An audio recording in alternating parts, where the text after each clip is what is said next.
Shalom. Sudah yang kasih dalam Tuhan, banyak sekali hal yang banyak akan saya bicarakan di tempat ini. Saudara, pada waktu ada banyak orang tanya sama saya bagaimana cara untuk mendatangkan mujizat. Karena saya percaya di antara kita semua umat Kristen ingin mengalami suatu keajaiban, ingin mengalami suatu mujizat, ingin mengalami berbagai pengalaman bersama dengan Tuhan. Tapi saat ini mari kita buka Alkitab kita, dan saya percaya dalam edisi khusus ini saya punya maksud dan rencana Allah dalam kehidupan kita. Karena saya percaya bahwa Allah betul-betul bekerja dalam hidup kita. Mari kita buka dalam surat 1 Raja-Raja. Dan tema hari ini adalah cara untuk mendatangkan mujizat.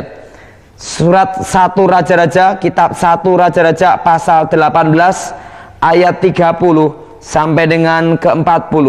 Kitab 1 Raja-Raja pasal 18 ayat 30 sampai dengan ke-40. Kata Elia kepada seluruh rakyat itu, "Datanglah dekat kepadaku." Maka mendekatlah seluruh rakyat itu kepadanya. Lalu ia memperbaiki mezbah Tuhan yang telah diruntuhkan itu. Kemudian Elia mengambil 12 batu menurut jumlah suku keturunan Yakub. Kepada Yakub ini telah datang firman Tuhan, "Engkau akan bernama Israel." Ia mendirikan batu-batu itu menjadi mezbah demi nama Tuhan, dan membuat suatu parit sekeliling mezbah itu yang dapat memuat 2 sukat benih. Ia menyusun kayu api, memotong lembu itu, dan menaruh potongan-potongannya di atas kayu api itu. Sesudah itu ia berkata, "Penuhilah 4 buyung dengan air, dan tuangkanlah ke atas korban bakaran dan ke atas kayu api itu." Kemudian katanya, "Buatlah begitu untuk kedua kalinya." Dan mereka berbuat begitu untuk kedua kalinya. Kemudian katanya, "Buatlah begitu untuk ketiga kalinya." Dan mereka berbuat begitu untuk ketiga kalinya. Sehingga air mengalir sekeliling mezbah itu, bahkan parit itu pun penuh dengan air. Kemudian pada waktu mempersembahkan korban petang, dan tampillah Nabi Elia dan berkata, "Ya Tuhan Allah Abraham, Ishak dan Yakub, pada hari ini biarlah diketahui orang bahwa Engkaulah Allah di tengah-tengah Israel, dan bahwa aku ini hambamu, dan bahwa atas firman-Mu aku melakukan segala perkara ini. Jawablah aku ya Tuhan, jawablah aku, supaya bangsa ini mengetahui bahwa Engkaulah Allah ya Tuhan, dan Engkaulah yang membuat hati mereka tobat kembali." Lalu turunlah api Tuhan menyambar habis korban bakaran, kayu api, batu dan tanah itu. Bahkan air yang dalam itu pun habis dijilatnya. Ketika seluruh rakyat melihat kejadian itu, sujudlah mereka serta berkata, "Tuhan dialah Allah, Tuhan dialah Allah." Saudara yang kasih dalam Tuhan, kalau kita memperhatikan, Elia adalah seorang manusia biasa. Bagaimana dia bisa mendatangkan suatu keajaiban, bagaimana dia bisa mendatangkan suatu mujizat. Demikian kita sebagai umat Kristen, kita orang yang percaya Tuhan Yesus, kita adalah manusia biasa, kita adalah manusia lemah, sama seperti Elia. Kalau kita memperhatikan, Elia mengalami suatu hal, yaitu dia mengalami beban yang sangat berat untuk suatu bangsa, yaitu bangsa Israel. Bangsa Israel mengalami kemurtatan, bangsa Israel mengalami kemunduran rohani, menyembah berhala, dan Raja Akab dan semua pengikut-pengikutnya. Saudara yang kasih dalam Tuhan, kalau kita perhatikan ada suatu hal yang luar biasa, yaitu Elia berdiri sendiri. Tidak ada yang menemani kecuali Tuhan. Tetapi dia memiliki suatu tekad dan mengambil suatu keputusan, yaitu apa? Supaya bangsa Israel bertobat. Demikian saudara, sebenarnya sebuah kunci untuk suatu mujizat, yaitu seseorang itu memiliki tekad, yaitu apa? Tidak menghiraukan keadaan sekelilingnya. Kalau kita perhatikan, Elia tidak menghiraukan keadaan sekeliling yang ada di kanan kirinya. Kalau kita perhatikan, bayangkan 450 nabi Baal, masih ditambah 400 lebih nabi Aserah, dan juga nabi-nabi palsu itu saudara, dan banyak Israel dan prajurit pengikut Raja Akab. Tapi Elia satu orang. Kalau kita perhatikan saudara, misalnya Elia menjitaki 450 nabi palsu itu sama prajurit-prajurit Akab, kemungkinan mereka hanya ketawa aja, karena jitakannya Elia seperti jitakan seperti anak kecil diginikan. Tapi kalau mereka rame-rame jitakin Elia, itu Elia bisa mati kena jitak sampai benjol, saudara. Satu lawan ribuan, satu lawan banyak orang, tapi dia memiliki tekad, aku datang kepada Tuhan. Kalau kita perhatikan ini, yaitu Elia mengambil suatu keputusan. Demikian dalam kehidupan kita, keputusan hari ini mempengaruhi hidup kita yang di masa yang akan datang. Keputusan kita dalam bisnis hari ini mempengaruhi bisnis kita seterusnya pula. Nah, dalam kehidupan kita, saudara, saat ini keputusan itu sangat penting. Yaitu apa? Maka saudara mengambil keputusan, yaitu seperti Elia, yaitu datang kepada Tuhan. Kemudian saudara saat ini berbaring di rumah sakit, kemudian dokter bicara pada saudara bahwa saudara sudah kena kanker, sudah kena penyakit kronis, sudah tidak ada harapan. Kemudian saudara mendengar pabrik saudara bangkrut, tidak mungkin bangkit. Saudara, saya punya pengalaman bersama Tuhan. Pada waktu saya masih dalam keadaan ya katakan menderita, dalam keadaan susah. Waktu itu mama saya mengalami suatu hal, yaitu apa? Papa saya baru mulai bekerja. Kalau orang baru mulai bekerja banyak sekali hidup susah karena merintis, saudara. Nah, pada waktu dalam keadaan merintis itu, mama saya setiap hari memuji dan menyembah Tuhan. Yaitu apa? Setiap kali dia menyapu, dia memuji Tuhan. Setiap kali dia makan, dia muji Tuhan. Bahkan tetangga saya ngomong, ini namanya Nyah Edan, Nyonya Edan, saudara. Kenapa? Bayangin susah senang punya anak 5 laki semua, nyanyi kerjanya setiap hari.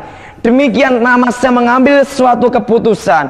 Dia tetap memuji Tuhan, dia menyembah Tuhan, walaupun tetangga ngecap dia orang gila, saudara.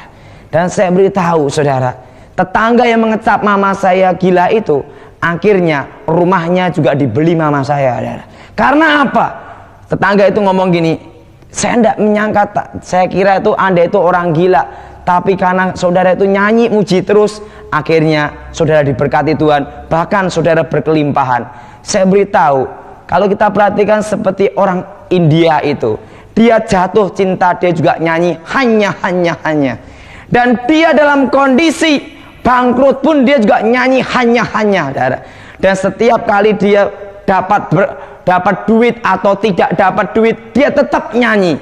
Demikian dalam kehidupan kita. Tuhan inginkan suka duka masalah boleh datang, tetapi saudara tetap mengambil keputusan, yaitu mencari Tuhan. Ini penting, suatu tekad, yaitu keputusan tidak menghiraukan kanan kiri. Amin. Jadi tidak menghiraukan apapun yang terjadi, entah gunung cukruk atau bumi bergoncang, tetapi keputusan tekad kita yaitu mencari Tuhan. Ini yang pertama, saudara. Dan yang kedua, selain mencari Tuhan, Elia juga berkata apa? Mari kita membangun mezbah Tuhan yang telah runtuh itu, mezbah Tuhan yang telah hancur itu, mezbah Tuhan yang porak-poranda itu. Dan bicara tentang 12 batu, bicara tentang Israel, yaitu umat Allah.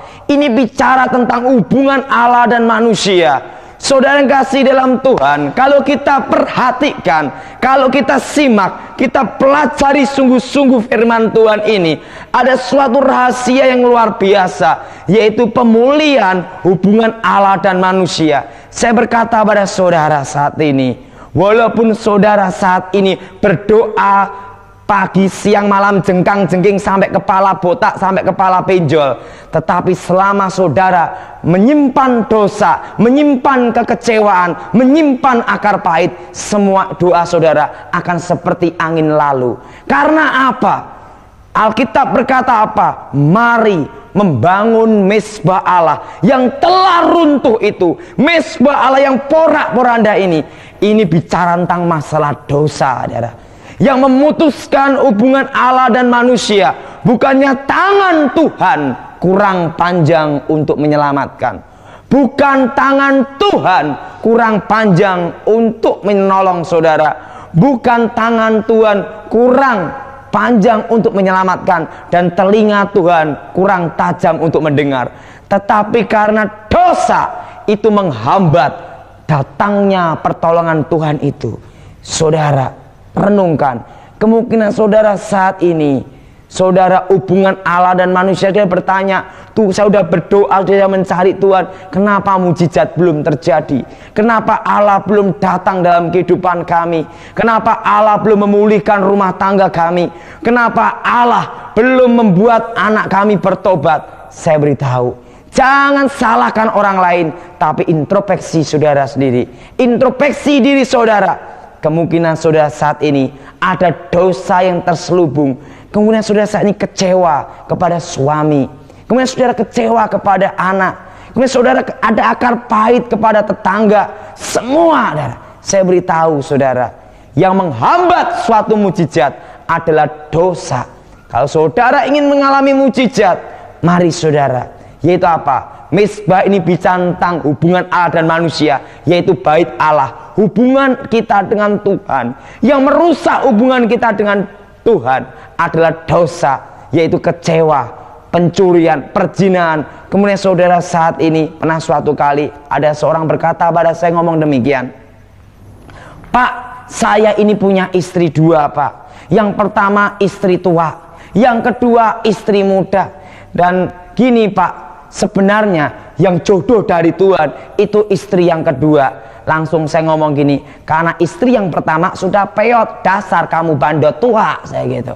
Saya beritahu saudara, saya ngomong sama dia, kamu harus kembali ke istri pertama. Loh, tapi istri pertama itu bukan jodoh dari Tuhan, saya udah diberkati di gereja, Pak. Nah, itu yang istri yang kedua itu jodoh dari Tuhan. Akhirnya berdebat sama saya ngomong, kamu ini dasar bandot tua, saya gitu. Dan akhirnya dia mau bertobat dan dia melepaskan istri mudanya. Saya beritahu saudara, banyak orang yang beralasan untuk membela dirinya walaupun dia sudah salah, walaupun dia sudah berdosa. Alasannya beraneka ragam, bermacam-macam. Tapi yang Tuhan kehendaki dalam hidup kita, yang Tuhan kehendaki dalam diri saudara, saudara mau mengakui dosa itu. Saudara tidak menyimpan dosa itu. Saudara tidak berdalih dosa itu. Saudara tidak menutupi berbagai macam dosa itu. Yang Tuhan kehendaki adalah saudara mengakui dosa itu, saudara. Saya beritahu, kalau saudara kecewa pada suami, saudara mau mengampuni suami itu. Nah, saudara, saya punya seorang ayah, seorang papa. Bagaimana papa saya bisa bertobat? Secara manusia mustahil. Papa saya lulus SD aja tidak lulus. SD tidak lulus. Sejak kelas 2 SD udah bermain judi. Waktu menikah dengan mama saya, hari ini menikah, besok langsung nyeleweng. Bayangin, hidupnya tidak karuan semua. Nah, akhirnya singkat kata, mama saya percaya Tuhan Yesus.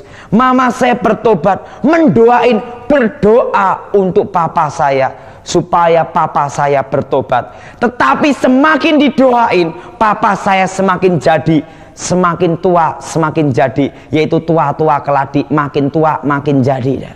Tetapi mama saya tidak putus asa. Mama saya tidak putus asa untuk mendoain dia. Saya ngomong sama mama saya, Mama, walaupun mama doa sampai capek, tapi kalau mama tetap kecewa dalam diri mama kepada papa, doa mama seperti angin lalu. Saya ngomong sama mama saya, harus mengampuni, harus melupakan segala dosa-dosa papa saya. Mama saya ngomong gini, bayangin, sejak kecil saya menderita, punya suami juga seperti keledai liar kayak gini, main ini main enggak karuan semua. Bayangin, kalau kaya sama orang lain, kalau susah sama kita. Orang mana yang tidak sakit hati? Tapi saya ngomong mama saya, kalau mama ingin mengalami mujizat, kalau mama ingin mengalami kuasa Tuhan, mama pun harus mau mengampuni papa. Dan mama kan sakit ginjal. Kalau mama mau mengampuni papa, ginjal mama pun akan disembuhkan dan papa pasti bertobat. Akhirnya mama saya mau mengampuni papa saya. Dan pada waktu doa terjadi mujizat. Ginjal mama saya sembuh total. Dan yang kedua, papa pun akhirnya bertobat. Demikian dalam kehidupan kita. Kalau saudara ingin pemulihan rumah tangga, saudara kemungkinan berdoa siang malam, tapi selama ada kekecewaan, selama ada akar pahit, selama ada dosa yang tersembunyi itu, doa saudara adalah seperti angin lalu. Saya katakan, kalau saudara berdoa pada Tuhan, percaya pada Tuhan, mencari Tuhan, memperbaiki mezbah Allah yang telah runtuh itu, memperbaiki mezbah Allah itu, hubungan Allah dan manusia, maka saya percaya, saudara yang sakit kanker, saudara yang sakit paru-paru, saudara yang sakit apapun juga, saya berkata dalam program ini, apapun penyakit saudara, Tuhan akan sembuhkan, asal saudara mau mengampuni, mengakui dosa yang Tuhan kehendaki dalam kehidupan kita. Kita mau terlebih dulu, kemudian saudara ngomong, Tuhan, saya tidak mampu untuk mengampuni dia. Tapi kalau saudara ngomong, Tuhan, beri aku kemampuan untuk mengampuni. Kalau saudara mau, maka Allah akan bekerja. Allah akan bekerja dan memberikan kekuatan untuk mengampuni itu. Ingat, firman Tuhan berkata, segala perkara dapat kutanggung di dalam Dia. Saya berkata pada saudara semua, segala masalah saudara, segala cobaan dalam hidup saudara dapat ditanggung di dalam Yesus. Tapi jadi pertanyaan, apakah saudara mau untuk melakukannya? Kalau saudara mau, maka Tuhan akan memberikan kekuatan untuk mengampuni, untuk melakukan apa yang dikehendakinya. Saya beritahu, Elia terlebih dulu memperbaiki mezbah itu yang berbicara tentang hubungan Allah dengan manusia. Demikian dalam kehidupan kita. Maukah kita saat ini, kita bukan hanya berdoa siang malam, kita bukan hanya berkaok-kaok di dalam mimbar, atau kita berkaok dalam doa kita dengan kata-kata puisi, tapi yang Tuhan kehendaki, maukah saudara mengakui dosa? Kalau saudara mengakui dosa itulah, maka mujizat itu pasti akan datang. Pengalaman dengan Tuhan akan menyertai saudara. Karena banyak sekali orang bertanya pada saya, bagaimana Bapak bisa mengalami mujizat? Bagaimana Bapak hidup dengan mujizat? Tapi saya berkata, karena saya mau mengakui kesalahan saya. Saya mau mengakui dosa, baik di hadapan Allah maupun di hadapan manusia. Kemudian saudara saat ini ingin tahu bagaimana mujizat terjadi. Ingat, saudara mau mengakui dosa itu, mau untuk tekad datang kepada Tuhan, tidak putus asa. Ingat, hidup kita ini adalah untuk mengambil keputusan, dan hidup kita ini adalah untuk mengatasi masalah. Masalah boleh datang, Allah tidak pernah berjanji langit selalu terang. Allah tidak pernah berjanji langit selalu mendung. Tapi Allah berjanji, kemanapun engkau pergi, sekalipun dalam lembah kekelaman, sekalipun dalam masalah cobaan, Tuhan menyertai saudara. Yang penting dalam kehidupan kita, yaitu Allah beserta kita. Kalau Allah beserta kita, siapakah lawan kita? Demikian Elia memiliki konsep yang kedua ini, yaitu selain tekad, dia juga memperbaiki hubungan dengan Tuhan, tapi dia memiliki konsep apa? Dia percaya bahwa Allah menyertai dia, Allah di pihak dia. Yang kita percayai bahwa Allah yang membela kita. Kenapa kita percaya Allah membela kita?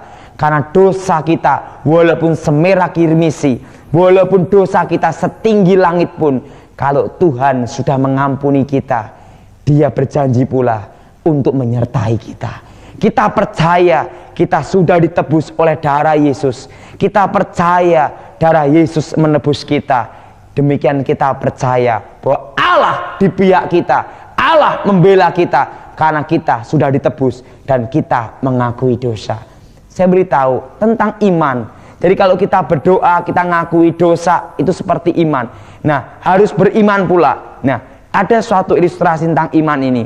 Kalau saudara ada di suatu tempat bergaung, saudara ngomong haleluya, tidak mungkin terjadi pantulan suara halilintar. Kan bingung saudara.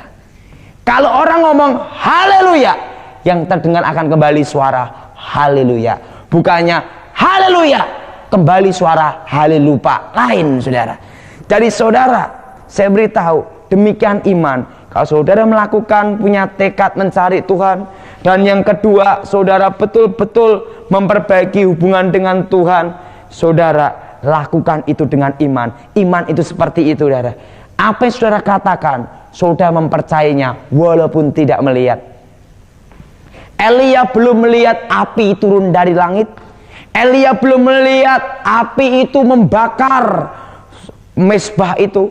Elia belum melihat tanda-tanda suatu keajaiban. Tetapi dia percaya bahwa dia melakukan ini, dia melakukan doa ini, dia percaya bahwa Allah sudah menebus hidupnya, Allah di pihak dia, Allah menjawab doanya. Dia percaya. Ingat, kemudian saudara, saat ini saya berkata kepada saudara yang ada di rumah sakit, yang ada di rumah dan dimanapun berada, saudara mengalami masalah, saudara mengalami musibah, saya beritahu, tekad, selain tekad mencari Tuhan, ingat, perbaiki hubungan saudara dengan Tuhan, mengakui dosa, dan lakukan dengan iman. Ingat, iman itu dasar segala sesuatu yang kita harapkan, bukti dari segala sesuatu yang tidak kita lihat. Kita walaupun belum melihat, walaupun kita belum melihat tanda-tanda, tapi kita percaya Tuhan sudah mendengar. Ini yang kedua. Dan yang ketiga, saudara perhatikan, dikatakan akhirnya Elia berdiri. Untuk berdiri ini suatu hal yang tidak mudah, saudara. Saya pernah pada waktu saya belajar untuk khotbah, saudara. Waktu saya baru belajar mau khotbah, saya itu bingung. Pada waktu ada nyanyian pujian, saya bingung. Akhirnya saya bolak-balik ke toilet sambil, Tuhan tuntunlah hidupku. Karena saya takut juga menghadapi banyak orang, saudara. Saya masih ingat. Tapi pada waktu saya menyerah kepada Tuhan, saya bisa berkhotbah lancar. Kalau ini bicara bukan masalah khotbah, saudara, tetapi ini bicara, yaitu apa, saudara? Elia berdiri seorang diri menghadapi Raja Akab, nabi palsu dan bangsa Israel. Kalau Elia tidak bisa membuktikan bahwa Allah yang dia sembah adalah Allah yang hidup, Elia akan bisa mati, dijitakin orang, dipukulin orang, dilempari batu, puluhan ribu orang, masa yang banyak, saudara. Dan Elia seorang diri. Ini bukan suatu hal yang mudah. Elia bisa berdiri di tempat itu karena dia percaya bahwa Allah yang ia sembah tidak akan mempermalukan. Demikian saudara, harus berdiri dengan iman seperti Elia, bahwa Allah yang ia sembah adalah Allah yang tidak akan membuat malu hidupnya. Demikian Allah yang saudara sembah adalah Allah Elia yang tidak akan mempermalukan saudara. Elia dengan berdiri tegap, dia berkata apa? Ya Tuhan, aku melakukan ini sesuai dengan firman-Mu. Ya Tuhan, aku melakukan ini sesuai kehendak-Mu. Ingat, berarti Elia melakukan apa yang dikehendak Tuhan. Saudara yang kasih dalam Tuhan, saya beritahu pada saudara, sebenarnya yang susah itu bukan melakukan firman Tuhan. Coba kalau firman Tuhan itu diganti, misalnya jangan berzina, diganti berzinalah setiap hari, lumpuh itu orang, saudara. Misalnya firman Tuhan diganti misalnya jangan mencuri, diganti firman Tuhan mencurilah setiap hari, bingung apalagi yang akan dicuri, saudara. Coba firman Tuhan itu diganti jangan membunuh, diganti bunuhlah setiap hari, nanti orang akan bingung siapa lagi yang mau dibunuh, kacau semua, saudara. Ingat, saudara, sebenarnya melakukan firman Tuhan itu tidak susah, tetapi melakukan firman Tuhan itu adalah enak dan nikmat bila kita menyadari bahwa ini semua Tuhan perintahkan untuk kebaikan kita. Tuhan firmankan untuk supaya kita dekat pada Dia. Tuhan inginkan supaya kita melakukannya dengan setia. Sebenarnya melakukan firman Tuhan itu tidak susah. Nah saudara, ini jadi pertanyaan, bagaimana kita melihat mujizat? Doa aja kadang malah gini, setelah doa gini, Tuhan berkati makanan ini, setelah itu gini terus tidur. Doa makan aja bisa ketiduran, saudara. Apalagi waktu tidur, kata saya punya teman, waktu saya ajak doa syafaat, saya muji menyembah Tuhan, tiba-tiba tidak terdengar suara, saudara. 1 jam pertama ada amin amin amin amin, setelah 1 jam kok tidak ada suara sama sekali. Waktu itu malam, saudara. Saya lirik ini, saya buka mata, tidur, saudara. Bagaimana orang akan mengalami mujizat? Kalau doa aja bisa ketiduran, makan aja kadang lupa berdoa, kadang lupa doa, dan kalau makan pun juga bisa ketiduran juga. Nah, saya beritahu, harus ada suatu tekad, ada suatu perkara yang saudara perhatikan, yaitu apa? Elia berdiri tegap, keberanian, suatu keberanian penting. Demikian saudara, harus memiliki keberanian, tidak kompromi dengan dosa, yaitu saudara percaya, berdiri di hadapan Tuhan, berdiri di hadapan Allah, berdiri di depan semua orang untuk menjadi saksi Allah. Kekristenan adalah kata-kata kuasa, saudara. Nah, saudara, Elia berdoa, dia menengadahkan, dan apa yang terjadi? Dia melakukan sesuai firman Tuhan, dan api turun dari langit, dan mujizat terjadi. Dan apa yang terjadi? Suatu perkara ajaib terjadi, perkara besar terjadi kebangunan rohani, yaitu apa? Bangsa Israel waktu itu bertobat, saudara, dan Akab semuanya mengakui bahwa Allah yang Elia sembah adalah Allah yang maha kuasa. Demikian saudara, kalau saudara melakukan ini semua, problem masalah saudara akan saudara atasi bersama Yesus, dan orang di sekeliling saudara akan berkata bahwa Allah yang saudara sembah adalah Allah yang maha kuasa. Tapi jadi pertanyaan, maukah saudara mengampuni? Maukah saudara mengakui dosa? Maukah saudara berkata tidak kepada dosa dan mau berkenan di hati Tuhan, dan melakukan doa saudara dengan iman dan tekad percaya bahwa Allah yang saudara sembah adalah Allah yang maha kuasa? Saya beritahu, saya mengalami mujizat pada waktu sakit malaria, karena saya mengoreksi diri saya. Ada dosa, saya mengakui dosa di hadapan Tuhan. Pada waktu saya berdoa di rumah sakit yang ada di Kalimantan, saya akui dosa saya, dan Tuhan bekerja. Aku percaya Yesus adalah Tuhan, dan bilur-bilurnya menyembuhkan aku. Dan saat itu juga saya disembuhkan Tuhan. Saat itu juga, detik itu juga, saya beritahu, kalau saya mengalami mujizat, demikian saudara pasti akan mengalami mujizat pula. Kalau saya bisa mengatasi masalah bersama Tuhan, demikian saudara akan mengatasi masalah bersama dengan Tuhan. Masalah saudara, problem saudara akan saudara atasi bersama Yesus. Dan bersama Yesus, saudara akan melakukan perkara besar. Bersama Yesus, saudara melakukan berbagai macam perkara yang besar. Saudara yang kasih dalam Tuhan, yang jadi pertanyaan, maukah saudara mengampuni, mengakui dosa, mencari Tuhan, dan lakukan dengan iman? Mujizat itu pasti terjadi. Allah yang bersaudara, Allah yang beserta saudara adalah Allah yang maha kuasa. Saudara yang kasih dalam Tuhan, mari kita berdoa saat ini. Saya percaya Tuhan bekerja, walaupun ini ada di VCD, ada di suatu televisi atau VCD apapun juga, atau direkam dimanapun juga. Saya berkata, doa tidak membatasi kita. Mari kita berdoa saat ini. Saudara yang sakit, akui dosamu. Saudara yang ada masalah, akui dosamu. Saudara yang ada problem, akui dosamu. Saudara yang kena musibah, akui dosamu. Ambil tekad mencari Tuhan, dan ingat, berdiri dalam firman Tuhan, lakukan firman Allah. Mari kita berdoa.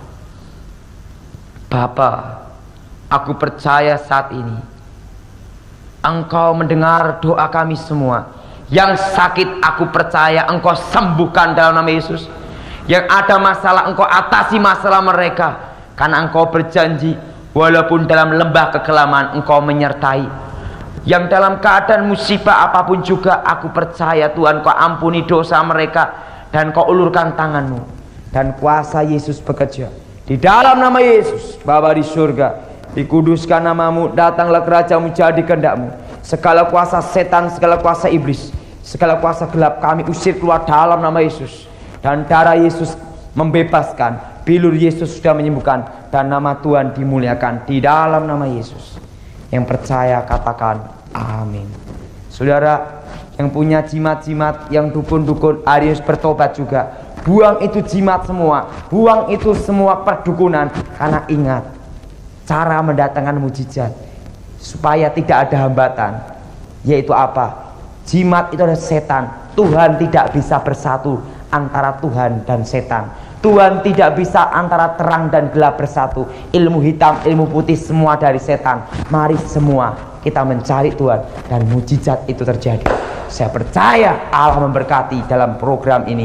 Tuhan memberkati. Amin.